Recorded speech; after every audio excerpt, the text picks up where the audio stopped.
So in this video, I want to show you just one example of something that goes on all the time in the right-wing blogosphere, Twitter sphere, etc. And that is a gross misrepresentation of the facts.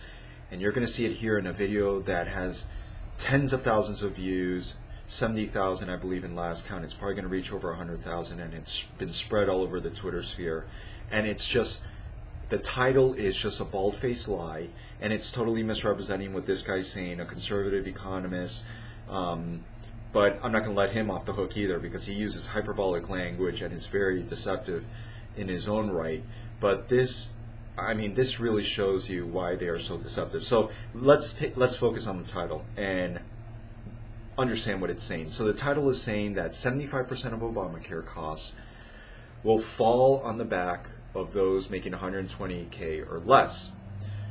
So what's the cost of Obamacare? Obamacare, the latest scoring from the CBO, has it costing $1.76 trillion. So this is claiming that he's saying, and that he's citing sources saying that 75% of that $1.76 trillion or $1.3 trillion is going to be paid for by people, by families of four making $120,000 or less. Citing this guy, citing the CBO and the Heritage Foundation. Well, wrong. What this guy's talking about, and I'll go straight to the video. Let's go straight to the money quote that this uploader named, let's get his name, let's shame him, Jack O. Hoft. I'll link to this video. Here's the money quote that he uses to justify that misleading title, that deceptive lying title, not just misleading. Here we go. Well, guess what? We found that about 3/4 of these, again, whatever you want to call them now, so taxes, fines, penalties, about 3/4 of those costs will fall on the backs of families that make less than $120,000 a year. So it's a this year. Okay, I hope you caught that. That was a little bit fast. He said that 75% of those costs. He didn't say overall costs.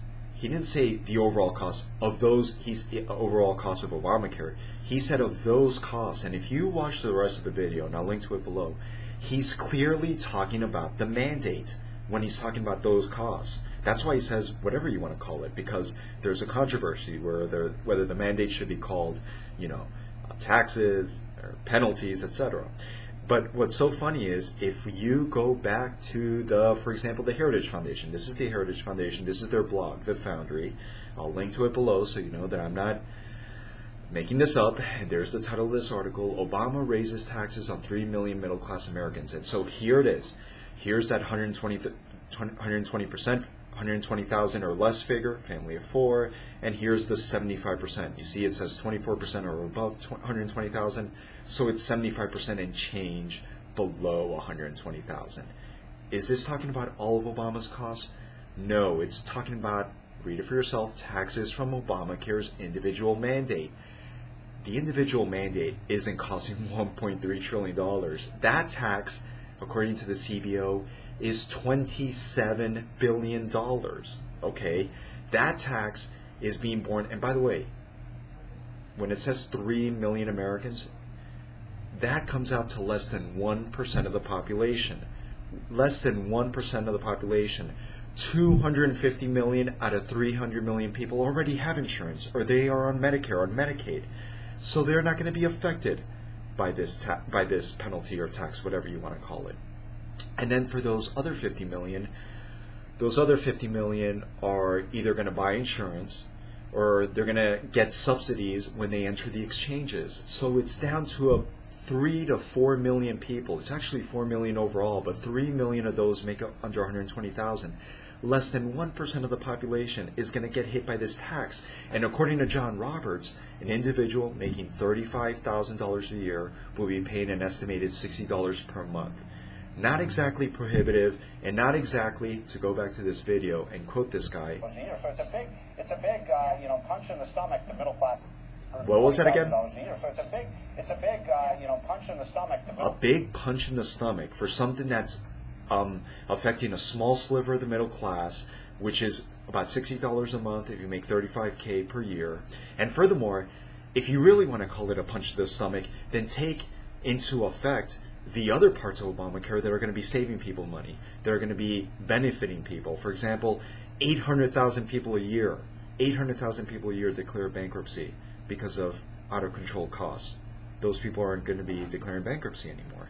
3.1 million people between the ages of 18 and 26 qualify for their parents' family plan, and so they don't have to stave off getting health insurance. They'll be able to qualify. How about the people who are going to be saving money in premiums because you're no longer, middle class families here, no longer are going to have to pay exorbitant premiums because of their pre-existing conditions? That is a boon to the middle class. How about the rebates that millions are going to be receiving from insurance companies because they went over their administrative costs, the so-called medical loss ratio? Employers, small businesses, and larger employers are also going to be benefiting from that measure.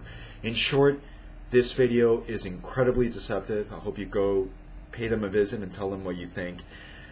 75% of Obamacare costs being borne by families making $120,000 or less is a flat-out lie. You saw the sources, the Heritage Foundation, which is a right-wing blog, the CBO.